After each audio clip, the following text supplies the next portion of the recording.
my disease resonated heavily in my lungs, hence the transplant at 20 years old. I might be 24 years old, but my lungs are 54 years old, which is really crazy.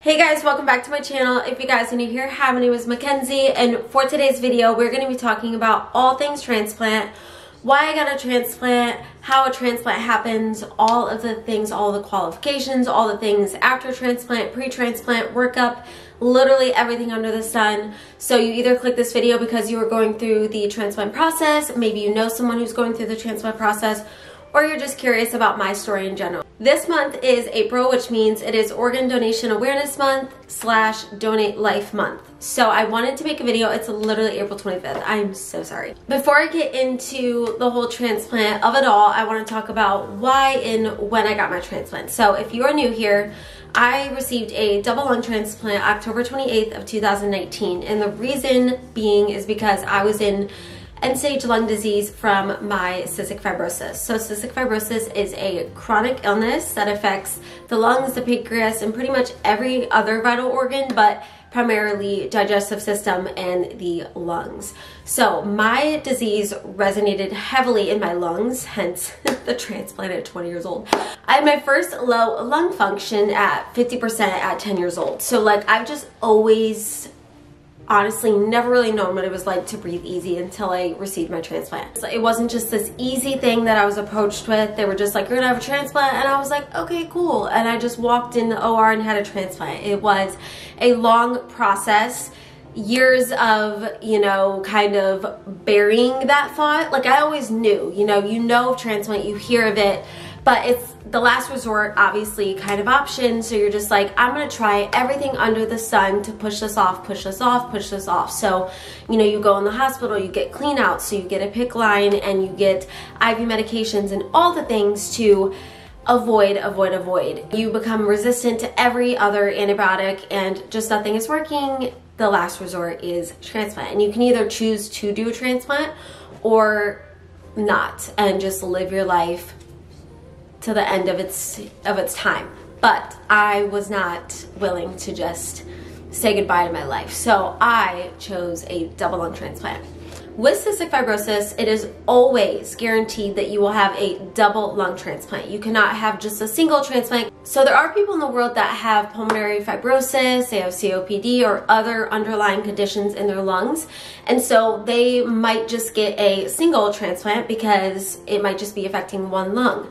But with cystic fibrosis, it is in all over in your lungs and it is in every cell of your body. So the reason being they have to do double is because you do not want one lung normal and one lung with cystic fibrosis, because that will cause a high chance of rejection. I don't even think you would honestly last that long at all. One time I posted it on my Instagram, it was kind of towards the beginning of when I got my transplant, and someone was like, "Whoa, they took both lungs?" I'm like, why is that so funny? It's like this guy was mind blown. I was like, that's hilarious. I want to talk about the qualifications of having a transplant. Is end-stage lung disease, whether that be like pulmonary fibrosis, COPD, emphysema, anything like that that is affecting the lungs, is qualification for a transplant. The tissues of the organ from the donor have to match the antibodies within your blood, and there are certain blood types that match with other blood types. So like I cannot remember what blood type I am, but it went with a certain blood type. So my donor was a match blood type for me.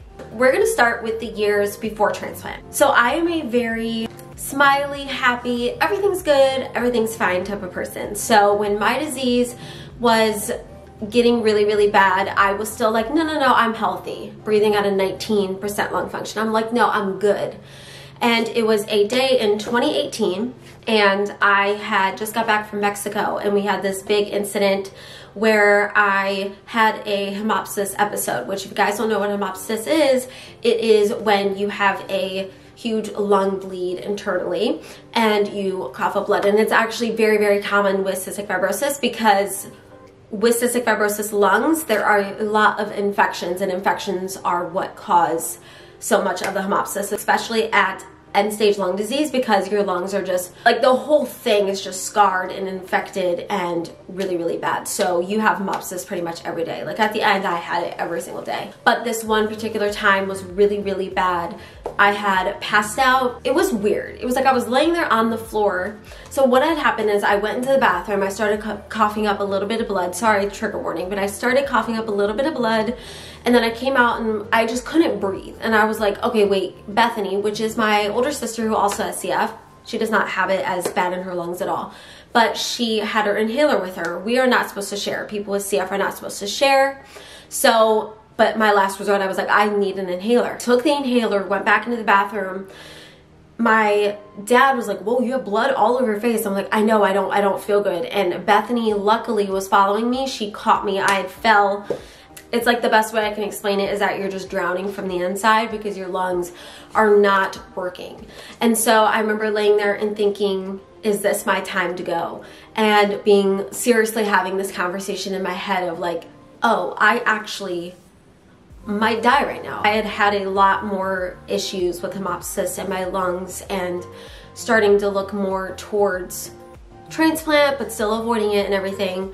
So I was just like, this is it, and I didn't even make it to transplant. But then I felt this overwhelming sensation over me of this presence, and I to this day like know that it was God. And I was saying out loud, because my dad and sister told me I was saying this, and I also was very aware that I was saying these things. I was talking out loud to God, saying like, I'm a fighter, I got this, I'm not ready, I'm a fighter, I can do this, I'm a fighter. I just kept saying, I'm a fighter. And then next thing I know, I was in the ambulance. I started to kind of come to a bit more, and my vitals started to get a little better, but I ended up in the emergency room, and then with that was in the hospital for a month and a half after. And that's when the transplant team themselves actually came in to talk to me. And when they were talking to me, I was just very in denial still, even after that episode, because when you go through something like that, it shakes you. And then when you get better, you're like, oh, no, I'm good. No more hemoptysis. I'm good. A woman from the transplant team came and talked to me, and she was like, what do you think? And I was like, I feel like I'm good. And I don't need a transplant. And I was very, very, very resistant to it. So she had said, okay, I do not believe that you are ready for transplant, because part of the transplant workup is to be mentally prepared, because it is it's a heavy process to go through. So she was like, we cannot see you right now because we do not feel like you are ready to fully take this on. And so they kind of went their own way, and it was a year later when I had my transplant. And let's talk about the workup. Workup is a lot, especially when you are at end-stage lung disease, because that year, 2019, was a pivotal year, all of it, because at the beginning of the year, I was resistant to getting a G2 place, which is a feeding tube, because I just thought I could feed myself on my own. But one, my body was working quadruple overtime, trying to just pump my heart, keep my oxygen flowing, everything that nothing I ate I was retaining anything from. So I was 78 pounds at 1920, not gaining any weight. So I finally surrendered to that. I got the feeding tube place, which the feeding tube surgery itself was a harder recovery. Honestly, one of the hardest recoveries I've ever had, because they cut into your abdomen, which is like what you use so much, and you don't realize it until it's cut into. After that incident in 2018, I was put in oxygen for the nighttime, only the nighttime. And then come 2019, I was put on oxygen 24/7. I would take it off sometimes because I was so resistant. I don't know why, but I was just so resistant to the fact that I was actually sick that I just kept putting it off. And then I would put it back on because I couldn't breathe. And yeah, then I got into pulmonary rehab. That is another workup requirement. So transplant is a massive surgery, and you have to be healthy enough to withstand the procedure and everything that comes with it. So they have you do pulmonary rehab to get healthy enough to just make it through surgery. They evaluate you. I was ready to be evaluated because I honestly, frankly, just like had no more of a choice. And well, I always have a choice, but I wanted to do transplant, right? Like I wanted to stay alive. So it was now or push it out and I don't make it, because I did not have that much time left, you know? So I grew up going to Rainbow Babies Children's Hospital in Cleveland, but the success rate was just much lower. Not even the success rate, but the amount of transplants that they did in a year versus Cleveland Clinic was insane. So luckily we went over to Cleveland Clinic, and that is where I met my doctor. And I will never forget meeting him for the first time, and he walked in and he said, okay. He saw me sitting in a wheelchair, frail as all hell. Like this, hunched over, because when you start to not be able to breathe, your shoulders rise, everything's tensed up. You have such an arch, gray skin, 5 to 8 liters of oxygen. He looked at me and he said, do you know how sick you are? I still was like, I don't know. Like, you know, so weird and so hesitant to it, and just so resistant to just be like, yeah, I need a transplant. And he was like, okay, well, I'm gonna handle it. We're gonna get you better. And spoiler alert, he did. That's when we really got into everything. So I went to Cleveland Clinic. We had our workup days. Workup days are so hard when you're at end stage because you're so tired. And those days are all day testing. All of these tests that I'm about to explain to you all go into your allocation score. So if you're about to have a transplant, you know someone, they're gonna receive an allocation score. So that is the score that they put you as a ranking of like priority on the transplant list.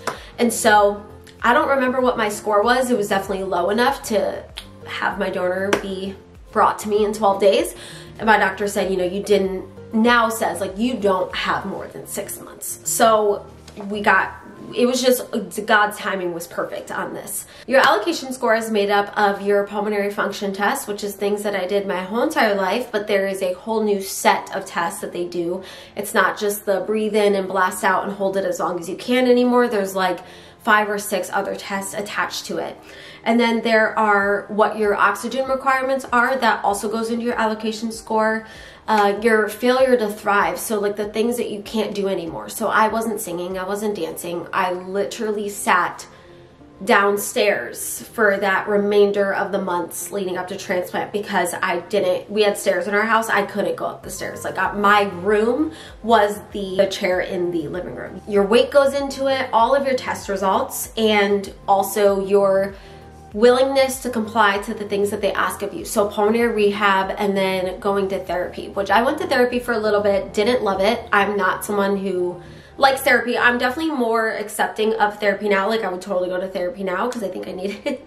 I didn't deal with anything, even just like, not even just transplant, anything in my life. I just don't really deal, but I deal a lot more now. I think when you go through something like transplant, such a life altering experience, it really makes you look at life a lot deeper and you feel a lot deeper. So I'm gonna need to call up some therapy. One of the tests that you will have to do for transplant workup is a right heart cath. And the reason they do this is because they want to make sure that your heart is healthy enough to just receive a transplant and not also receive a heart transplant with that as well. Because a lot of people, not a lot of people, but it is a thing that people will get a transplant and a heart transplant at the exact same time. And they also want to make sure your heart is going to be healthy enough to, you know, withstand everything while your lungs are physically out of your body. There is a period during surgery where you do not have your lungs in your body, which is so weird, but that obviously is what happens. They have to make sure the pressures are right, the chambers are right, like everything is right inside the heart.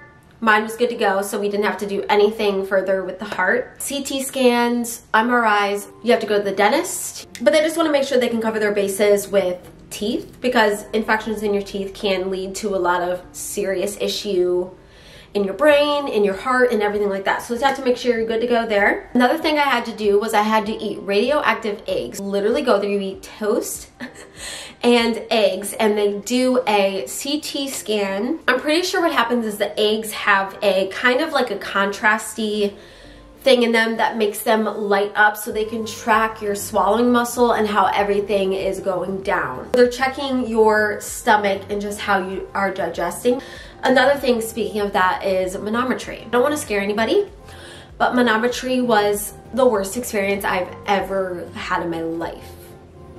I don't want to scare you, but it's the worst. It is this tube that they stick up your nose. You're fully awake, like you're fully aware. No local anesthesia, no sedative, like nothing. And they put this tube down. They work it through your nose, and you have to swallow. as it's going down. So like they're like swallow, swallow, swallow as they're pushing it down. So why they do this is they're measuring your swallowing muscle to prevent any way of aspirating during surgery, because you are laying flat, they're working on your lungs, everything, and aspirating into your lungs is a first round trip to rejection. And so every night I sleep up on a wedge pillow, because if I don't, you will see it in my PFT numbers, because like my PFT was slowly going down each time I went, just like a little bit, but I was feeling great. There was no rejection. You know what? We think it's the acid reflux. You do say you have it. Let's try to get you to sleep with a wedge pillow. I did, and I haven't had any problems since. So it's definitely was acid reflux. So I had to go home with the little tube in my throat and do like an overnight, and I had to press every time I burped, and every time I had acid reflux I had to like mark my symptoms. So I had this little monitor. Along with the PFTs, you also do a arterial gas and a 6-minute walk test. So arterial gas is a way of measuring your CO2 levels without oxygen on. So they had to do this without oxygen on. So what you would do is you would do the 6-minute walk test. So what that is you walk back and forth with the speedometer with the oximeter on you, and they're monitoring what your oxygen is doing as you are walking. You have your oxygen on with that, because I literally would pass out. But you do that for 6 minutes. You walk back, there's tapes in the back, but like where the pulmonary floor is, they have it taped off, and you do a certain distance back for 6 minutes. That also goes into your allocation score. And after that, they go ahead, you sit down, they remove your oxygen, and you have to get a IV right here in your arm, because this is the main central vein to however they're measuring your CO2 levels. CO2 tends to go up when your oxygen is very low. You start to retain CO2, which is not good. And so they measure that. Mine was terrible. It was very, very bad.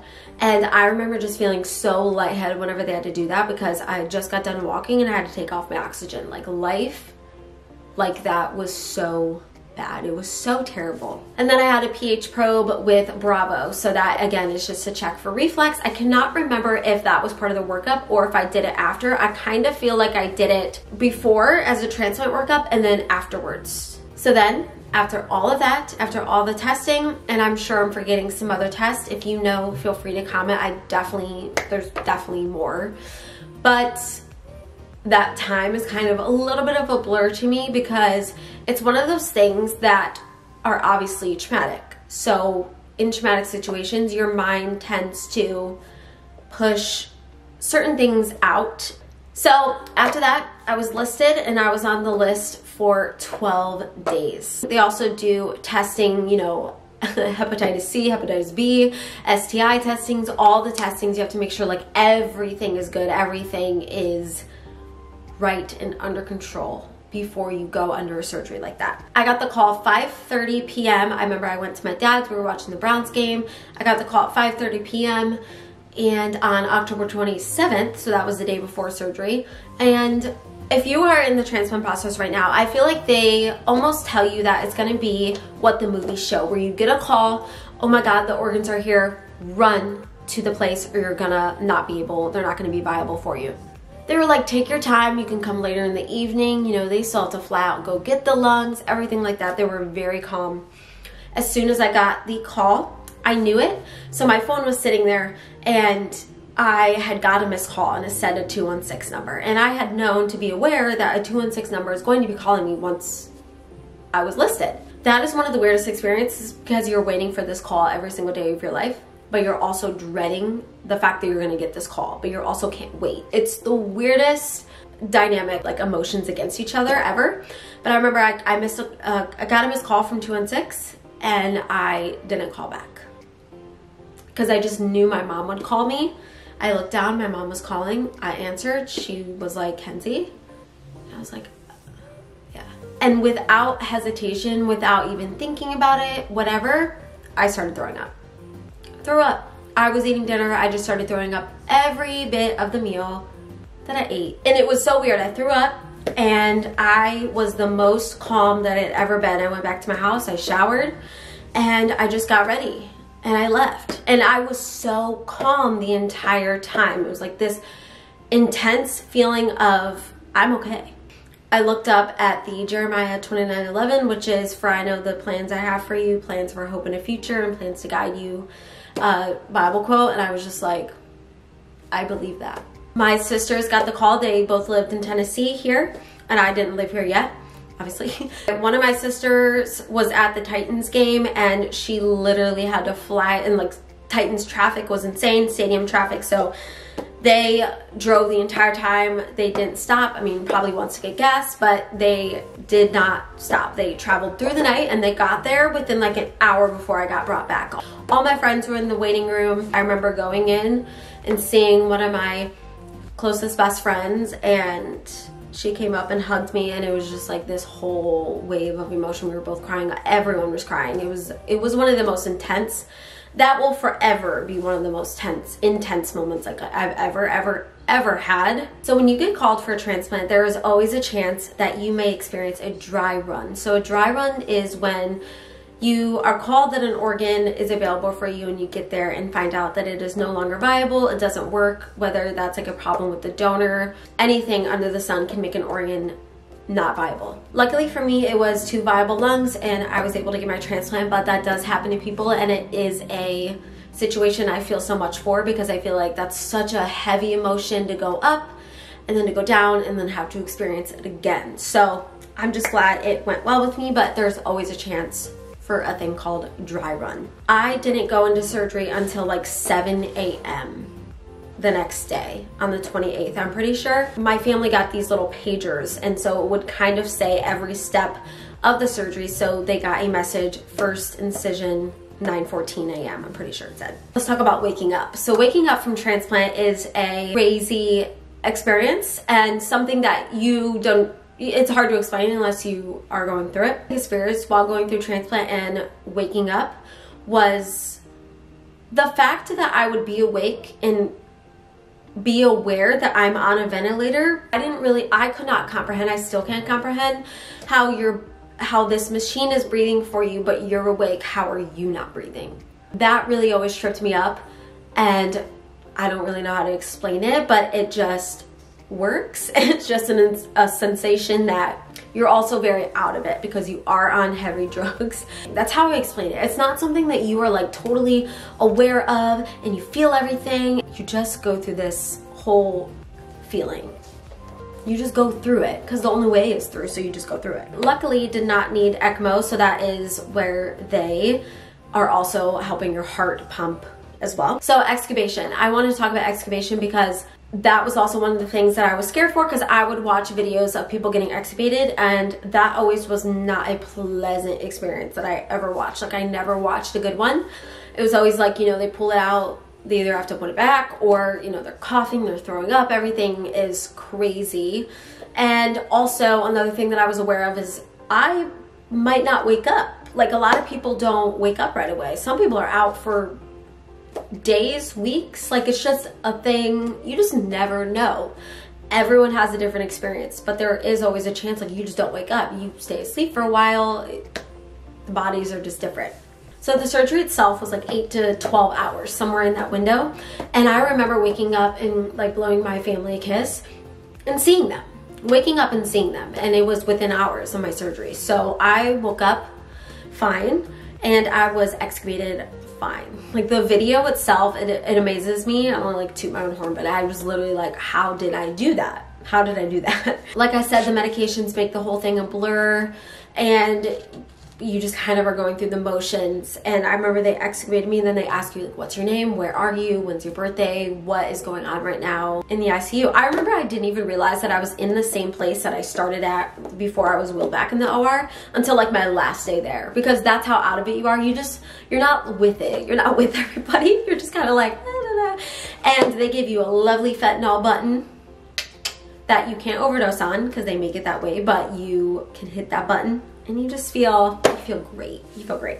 Well, you feel great, but it's still a recovery. But you feel more of the recovery, I would say, later on, because you're coming off of the drugs, and that's when everything kind of sets in. The pain, the back labor-ish pain was the worst for me, was the worst. So ICU, I literally wrote down ICU equals no privacy. So yeah, the ICU, you genuinely like have no privacy. I remember they need you to go number 2 before you get released from the ICU, and they will check on you every 2 seconds, and it'll be like males, and they don't care. Like, you're just going to the bathroom on the commode is what they call it, like the portable toilet, and you're just like, hey, and they're just there. Another thing, they get you up and walking ASAP. I'm talking the next day or even the day of, like later at night. They get you walking because they need your lungs to expand, because when you're given these lungs, they're not to their full potential yet at all. Like you have very low lung function, and then you work it up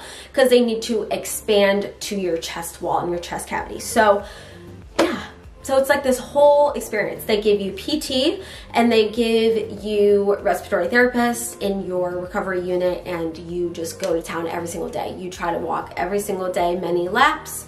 You do your vest still, and you do breathing treatments. So like you go back to your old ways before you can have this new set of life, and you have your oxygen on until you feel like you don't need it anymore, which it took me a little bit to be comfortable enough on room air, because it was just scary because I became so dependent on oxygen. I was like, how do I breathe in room air? And they brought up a musical therapist. I was singing, and she made me take off my oxygen, and then ever since then, when I realized I could be on room air and my oxygen was 99, 100, something in your mind flips like, okay, I can handle no oxygen, but it is so weird. So as with any surgery, especially major surgery, complications are always a risk factor. And so I did have a complication. I've talked about this in other videos, but I had a complication with one of my anti-rejection meds. They put you on the anti-rejection meds right away, so that there's no chance of any rejection or anything, because your lungs are the most fragile within that first year, but that first couple days, you know, your lungs are extremely fragile. And so one day I was going to the bathroom trying to go on the commode, and I was getting blood, and you can pass out when you're on the toilet. That's what happened to me, but I had gotten up and I told the doctors my vision is pixely. That's how I was explaining it, and then it got all the way blurry. Started with no colors. I couldn't see, like my mom was wearing a blue shirt. I thought it was pink.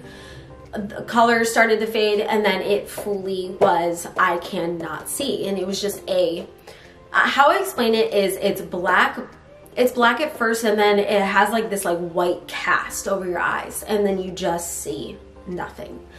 And I saw nothing for a day and a half. No one knew what it was at first, and then they rushed me to MRI. I'm puking because you're getting wheeled on a gurney with, you can't see, so you're puking because you're like motion sickness. The MRI showed swelling on my brain, which was laying on my optic nerve, which was causing the temporary blindness, which no one at the time knew it was going to be temporary. So like that was one of the most scariest feelings I'll ever gone through. They realized that was the solution, so they took down my anti-rejection meds and fixed the dosage. It wasn't just the anti-rejection med, it was the anti-rejection med mixed with voriconazole. There are 2 different conazoles, and I can't remember which one it was. It was either voriconazole or posaconazole, and there's 2 of them. I can't remember which one was interacting poorly with my anti-rejection med, and it just shot that level up, and it made that happen. My vision started to come back Halloween night. So I got my surgery the 28th. This happened on the 30th. And then I was like actually supposed to go up to the step down unit to recover, and then they had to keep me because obviously like I cannot see. But yeah, that happened, couldn't see, and that was just weird. You know, they would try to shine light. I would be like, Mom, like I don't see you. It was so weird. It was so weird. It came back the same way it went. So it was colors first, and then I could like start to see colors a little bit again, and then it was the full vision. And I'm so lucky that was reversible, because that was so scary. Who gets a transplant and then ends up blind? Something really, really cool about cystic fibrosis patients is the number of CF people that require transplants has gone down so significantly. It's so insane, and it's really, really awesome because of Trikafta. Trikafta is the new modulator, so that is the new drug given to certain groups with cystic fibrosis. There are still a select group that are unable and unqualified to take this drug, which is why research and funding is so important, because there's still people out there with CF that are struggling. And like, even if you take Trikafta, there's still struggles, but the main purpose of Trikafta is it opens the chloride channels that are closed within CF patients, which makes mucus get sticky and everything else get clogged, and lungs get clogged, digestive system doesn't work, reproductive organs are affected, like everything is affected from it. And with these chloride channels being open, way less cough attacks. It's just a game changer in the CF world, and like I said, it shows in the number of required transplants yearly, so that is awesome. So let's talk about life after transplant, because I feel like I haven't shared the details of these kinds of things, lifestyle changes that you have to make after transplant that honestly you wouldn't think of. Obviously, a big lifestyle change is medication. So for someone living with cystic fibrosis, we are so used to medications that it's not a huge lifestyle change for us to have to take medicine every day. That's why the success rate of a long lifespan after transplant is so successful with people with CF, because we're so used to taking pills. Another thing is produce. So we have to be extra careful with produce, and we can only have lettuce, tomatoes, you know, cucumbers, anything where it's the outside is exposed to everything else, where we have to wash it ourselves. Like, I couldn't go to a restaurant and get lettuce and tomato on my burger because I did not wash the produce myself. The reason being is because foodborne illnesses is a really big thing with transplant. So like, if you were to get a foodborne illness, that obviously is just infection, and any infection is a chance for rejection because it is alerting your body to fight. Next thing is meat. So deli meats, anything cold, anything like unpasteurized cheese, milk, anything like that I can't eat. The little summer sausages that are in a cheese plate or anything like that. And even if it's touching the cheese, like I can't eat that because it's considered contaminated. But what I do is I just toast my sandwiches. So like, I can go to Subway and I can get the veggies and everything, but I just have to toast them. I have to do well done. I can't have any pink. I can't have any sign of raw. So like raw and raw anything I can't have. So I can't have raw honey. A lot of honey is raw, so I can't have that. I can't have raw sushi, raw fish, anything like that. But I can have regular sushi. When you're cooking eggs, they have to be fried. They can't have any yolk. Like, you can't have any runniness to your eggs because it's considered uncooked. Next thing is no tattoos. So this is actually really sad, and this is a choice. Obviously everything of this is a choice. Like, you are allowed to do these things because no one can tell you exactly what to do with your life, but it's just up to you kind of what is worth the risk and what is not. No tattoos, which this is something where I could debate on, because obviously that is open wounds, so that is a infection risk.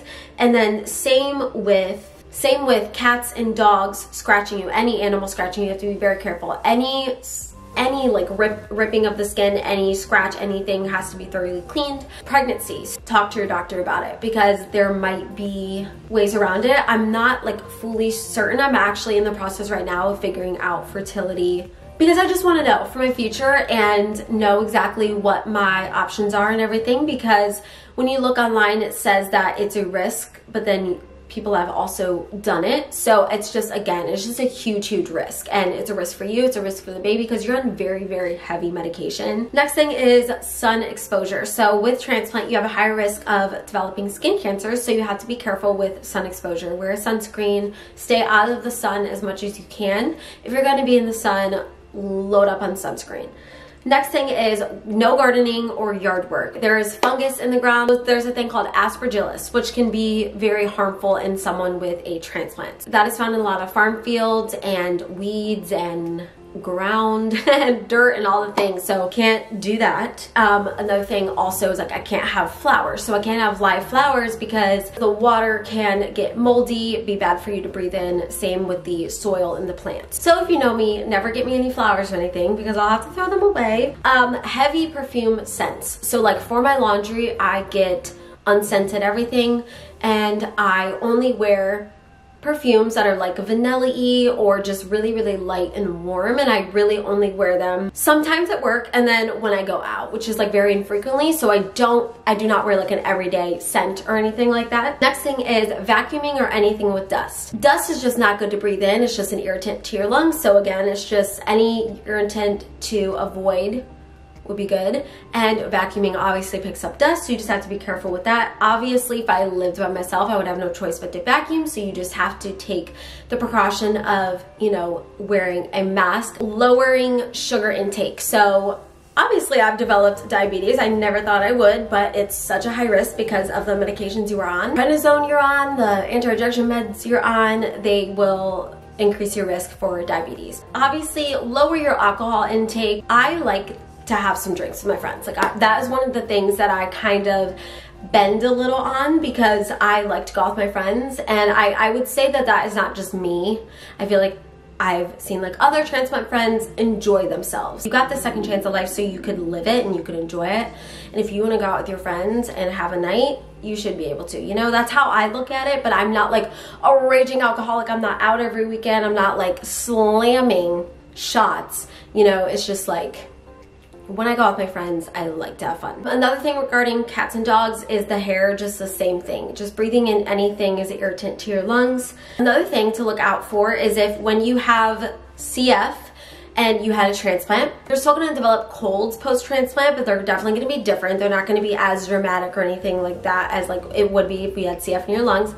But a big thing that the doctor always reminded me is to not breathe in the snot that is in your nose, because, you know, even though your lungs are transplanted and they don't have CF in them anymore, your nose still has CF in it. So if you have CF bugs in your nose and you breathe it in, it's all connected, so it's going right down into your lungs, and that can also be an issue and create infection and bacteria and everything in there as well. You also have to be careful if you're at the beach and it's a very windy day, because the sand, same thing as the soil, just there's fungus and there's not great things that you can breathe in from the sand, from dirt. So like dirt biting, am I okay? Dirt biking. And also four-wheelers, which I love riding four-wheelers and I love riding go-karts. I love that. So if I ever were to do that, I would put a helmet on and like a mask up. So I would just fully block out any entrance to my lung passage. Another thing that I feel like I wouldn't want to do this anyway, but skydiving. Even though you got a transplant, there is something about the breathing that is with transplanted lungs that is different than I think even just like a normal. I've gotten spray tans pre-transplant and they would do my face and I never felt like, oh my God, I can't breathe. Now that I had a transplant, when they do and they go to my face, I can't breathe. There is something to be said about transplanted lungs that are a little bit different than just regular lungs, because you have like regular lungs but they're still transplanted because they're not yours, and there's like something that is different about the way that when it's pressure against your nose, it does feel weird. If you're a doctor, if you know, comment down below and let me know. So that really sums up what you can't really do after transplant, which isn't the craziest thing ever. Like, oh, like I can't mow the grass, oh, I'm so sad, how will I carry on? You know, like it's not really breaking my heart. Also, pomegranate, grapefruit, and acai are prohibited too, because it causes drug interactions with the anti-rejection meds. So you just don't want to ever do anything that's gonna cause severe drug reaction, because you want them to work and you want to make sure that you are getting the proper coverage so that you don't have rejection. Medications you're gonna be put on after transplant. So Valsite, which is a antiviral medication, prednisone, lowest dose 5 milligrams. I've been on 5 milligrams ever since my transplant. Luckily, thank my lucky stars, I haven't had to go up. At the beginning of transplant, you're on like 50 and then you do a taper down. I'm on azithromycin, and then obviously the anti-rejection meds, folic acid, some extra vitamin supplements. What else? Bactrim 3 times a week, pantoprazole, which is for the reflux, mycophenolic acid, which is in the Cellcept family, which is another anti-rejection med, and then many other medications. But you know, I don't want to bore you with my list of medications, magnesium, everything. You know, the recovery is not like this glorious experience. The first breath is not this glorious experience, but you're so happy. You're so relieved though. Well, at least like I had this, and I've heard other transplant people have this as well. You just have a lot of back pressure, and you are put on, I was put on Oxy, but I was on 0.5. Like I was on the lowest medication because I didn't want to depend on medication. So I just did that and just kind of vibed. But it was a lot. It's a lot. Like, the recovery is a lot. You're in the hospital for 2 weeks after, and you just get to work right away, like I said, with PT and respiratory, and you eat, well, everyone's different. For me, I ate the second I could. I was so hungry and I ate ever since. I love food. A warning, if you were very tiny before transplant, you are going to gain weight. And even though that's a great thing, it might be shocking to you. For me, it wasn't necessarily shocking. It was more exciting, I think, because I was literally 78 pounds. So like, to go to 78 to like 108 pretty quickly is a big jump, but it was fun for me because I was like, whoa, like I have thighs now and I have all these things that I always wanted.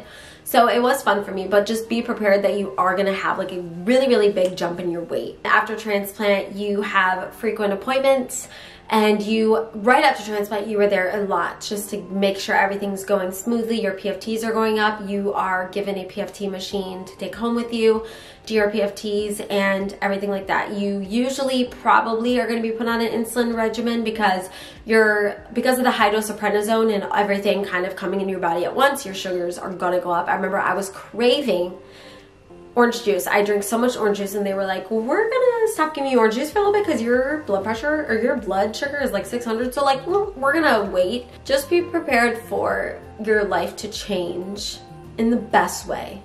And it is hard, but every bit of it is worth it because you're just living this life where you're like, wait, I can walk up the stairs. And then as far as contacting your donors, you can contact the family if the family decides to reach out to you first. So it is all through LifeBank. So if the family wishes to contact you and let you know a little bit about your donor, and they have to do it in a way that is non-disclosing any information, so you can't figure them out.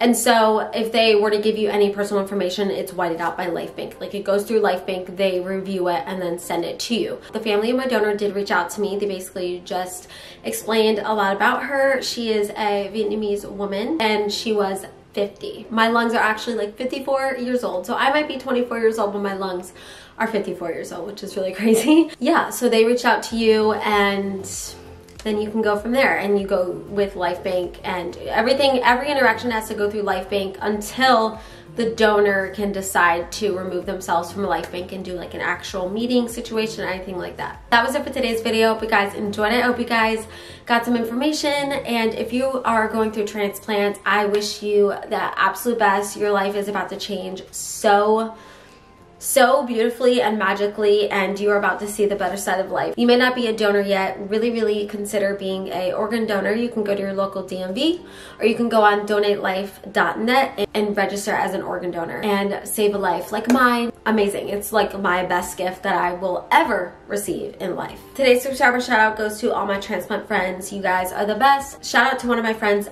Becky. She is actually going through transplant right now. She is still recovering. She has had a harder road, and I just feel for her so much, and I wish nothing but the best for her, and I hope she has a more speedy recovery and gets to come home soon and really start this life, because it is so good.